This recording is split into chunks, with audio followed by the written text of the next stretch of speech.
आपण मैंने ये जो विरल दुर्लभ द्रव्यटू देखुंटे ये द्रव्यर नाम हूँ अष्टगंध।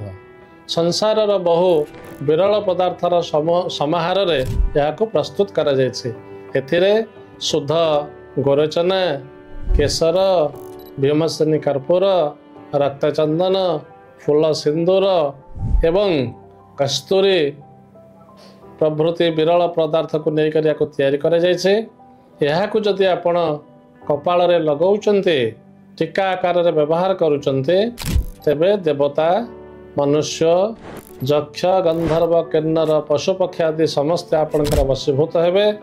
यह को कपाल रे टीका लगाई जेकोसी कार्य आपण बाहर जिबे 100% सफल होकर फेरबे।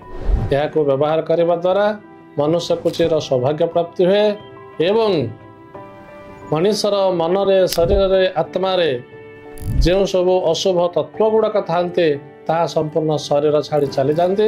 शरीर पवित्र एवं दैवी गुण संपन्न होता है।